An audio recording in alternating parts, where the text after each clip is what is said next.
দেশের ভিতরে মাত্র 5 থেকে 25 কিলোমিটার গভীরে আটকে আছে তীব্র শক্তি, যা ছড়িয়ে আছে সিলেট থেকে চট্টগ্রাম পর্যন্ত।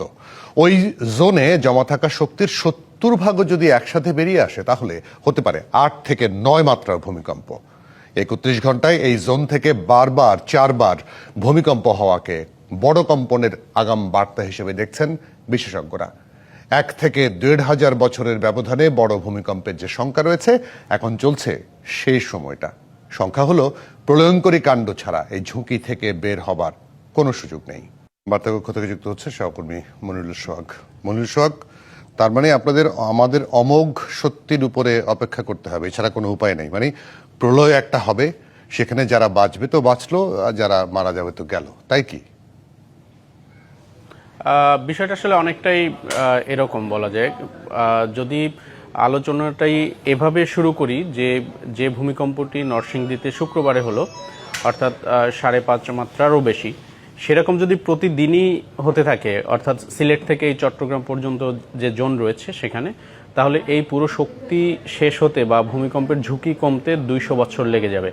তো সুতরাং এখান থেকেই কিন্তু আসলে বোঝা যায় যে কি পরিমাণ শক্তি এখানে জমা হয়ে আছে, এবং সেটি 1000 বছরেরও বেশি সময় ধরে কিন্তু জমা হয়ে আছে সেখানে। এবং আপনি নিশ্চয়ই দেখলেন নিউজের মধ্যে যে গবেষক যিনি রয়েছেন তিনি কিন্তু এই বিষয়টি সম্পর্কে জানিয়েছেন যে দুটি প্লেট যেভাবে এখানে অবস্থান করছে এবং আটকে আছে, লকড জোনের যে জায়গাটি, সেখানে যে পরিমাণ শক্তি রয়েছে, অর্থাৎ সেটি কিন্তু ভূপৃষ্ঠের বলা যায় একেবারে উপরিভাগের কাছাকাছি, অর্থাৎ 5 থেকে 25 কিলোমিটারের মধ্যে। এই জায়গাটি কিন্তু তুলনামূলক ঠান্ডা, এবং এই ঠান্ডা থাকার কারণেই মূলত আসলে এই লকড জোনটা দীর্ঘ বছর ধরে এখানে আটকে আছে শক্তিগুলো। এবং সেটি যদি ক্রমান্বয়ে সেই শক্তি ছাড়া শুরু হয়, অর্থাৎ আনলকড হওয়া শুরু হয়, সেক্ষেত্রেই কিন্তু আসলে এই জোনের ভূমিকম্প গুলো বেশিরভাগ ক্ষেত্রে কারণ হয়ে দাঁড়াবে। এবং নরসিংদীর যে পরিস্থিতি, সেটি কিন্তু ব্যাখ্যা করলেন যে আসলে কোনো একটি অংশে কিছুটা হয়তো আনলকড হয়েছে, সে কারণে আসলে এই কম্পনটি অনুভূত হয়েছে। এবং এটি যদি আসলে বড় আকারে হয়ে থাকে, আমরা প্রত্যাশা করি এবং প্রার্থনা করি যে ধরনের কোনো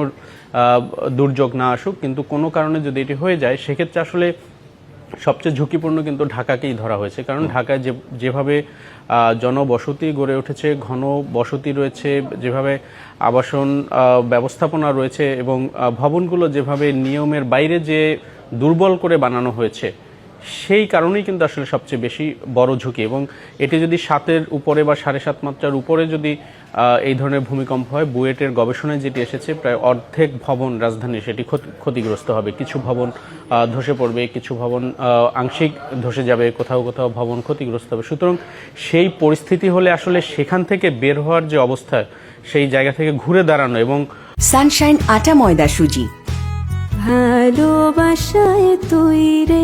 বলা যায় যে এই ধরনের দুর্যোগ পরবর্তী সেটি মোকাবেলার জন্য যে সক্ষমতা বা যে পরিস্থিতি, সেটিতে কিন্তু আমরা একেবারে তলানিতে, এটি বলতেই হবে। কারণ প্রকৃতিকে তো আমরা বাধাগ্রস্ত বা আটকে রাখতে পারবো না, ঘটনাটা যা ঘটা সেটা ঘটবে। সেক্ষেত্রে আমাদের পরবর্তী প্রস্তুতি, নানা সময় বিভিন্ন বছর এর আগেও যখন টুকটাক ভূমিকম্প হয়েছে, প্রতি সময় আমরা আলোচনা করি, আমাদের বিশেষজ্ঞরা বলে, সরকারের পক্ষ থেকে বলা হয় প্রস্তুতি আছে, আমরা প্রস্তুতি নিচ্ছি। কিন্তু একদম ছোটখাটো একটা ভবনেও আগুন লাগলে সেটা নেভাতেও অনেক সময় লেগে যায় আমাদের ফায়ার ব্রিগেডের। সেই প্রস্তুতি তো আমাদের নেই। সেই প্রস্তুতি নেই এবং সেই সক্ষমতাও নেই। সেটি তৈরি করার জন্য যে উদ্যোগ, সেটিও কিন্তু আসলে সবাই বলছেন যে সেই অর্থে দেখা যাচ্ছে না। আলোচনা হচ্ছে, সরকারি দায়িত্বে যারা রয়েছেন তারাও আলোচনা করছেন, সাধারণ মানুষ যারা তারাও আলোচনা করছেন, কিন্তু আসলে সেই জায়গায় প্রস্তুতি নেওয়া এবং পাশাপাশি সচেতনতা তৈরি। আপনি ভূমিকম্পে কখনো এই ধরনের দুর্যোগ আসলে সেখানে কিন্তু আমরা দেখি যে বেশিরভাগ ক্ষেত্রেই মৃত্যু বা দুর্ঘটনার যে শিকার হয়, তার একটা বড় অংশ হুড়মুড়িয়ে নামতে যাও, এবং যদি ভবন ধসে পড়ে সেক্ষেত্রে সিঁড়িতে কিন্তু বেশিরভাগ মানুষ আটকা পড়ে, আমরা যেগুলো দেখছি বিভিন্ন দেশে যে ঘটনাগুলো। তো সুতরাং আমরা কিন্তু দেখছি যে শুক্রবারে যে ভূমিকম্প এবং পরও যে কয়েকটি হলো, আমরা কিন্তু সবাই হুড়মুড়িয়ে নামার চেষ্টা করছি, যারা সচেতন হিসেবে নিজেদেরকে মনে করি। ওই মুহূর্তেও কিন্তু আমরা আসলে সচেতন না, এটি কিন্তু প্রমাণ দিচ্ছে। সুতরাং এই সচেতনতাও বাড়াতে হবে, এবং পাশাপাশি কিভাবে ভূমিকম্প সহনীয় নগরায়ন বা আবাসন তৈরি করা যায় সেই দিকে কিন্তু নজর দিতে হবে। অর্থাৎ একটি ভবন তৈরি করতে গেলে সেটিতে কঠোর নজরদারি, এবং যিনি বানাচ্ছেন তার সচেতনতাও বাড়ানো, যে আমি কিছু টাকা বাঁচানোর জন্য আমি এতগুলো মানুষকে বা এই বড় ভবনটিকে ঝুঁকিপূর্ণ করব কিনা। উদাহরণ হিসেবে আপনাকে বলি, পুরান ঢাকায় যে ভূমিকম্পটি এর মধ্যে হলো পুরান ঢাকাকেই ধরা হয় বেশি ঝুঁকিপূর্ণ, কারণ সেখানে বেশি পুরাতন ভবন রয়েছে। রাজধানীর কোথাও কোথাও এরকম ঘটনাও ঘটেছে যে ভবনে ফাটল ধরেছে, সেটি ভবন মালিক বা যারা সেখানে রয়েছেন সংশ্লিষ্ট বা সেটি যাদের সাথে স্বার্থ রয়েছে ওই ভবনের, সেটি তারা লুকানোর চেষ্টা করছেন যে এটি জানানো হলে ভবনটি বাতিল হয়ে যেতে পারে, এখানে আরো খরচ করতে হতে পারে। তো এটি কিন্তু একটি ভয়াবহ বার্তা। সুতরাং সব দিক থেকে সবাইকে সচেতন হওয়া এবং একসাথে এগিয়ে যাওয়া এবং কিভাবে ঝুঁকি মুক্ত নগরায়ন করা যায়, অর্থাৎ এই দুর্যোগ ঠেকানোর সুযোগ নেই, সেটি কিভাবে মোকাবেলা করা যায় বা ক্ষয়ক্ষতি কিভাবে কমিয়ে আনা যায় সেই বিষয়ের উপর গুরুত্ব দেওয়ার পাশাপাশি সেই ব্যবস্থাপনা যদি পরিপূর্ণভাবে করা না হয় তাহলে এ ধরনের দুর্যোগ কখনো যদি এসে পড়ে সেক্ষেত্রে আসলে ক্ষয়ক্ষতির পরিমাণ কমানো মোকাবেলা করাই সম্ভব কঠিন না এবং হয়ে যাবে। ভয়াবহ অবস্থা তৈরি হয়। একদম পরিষ্কার। মনিরুল সোহাগ, আপনাকে ধন্যবাদ, অনেক কৃতজ্ঞতা আজকে আমাদেরকে সময় দেওয়ার জন্য।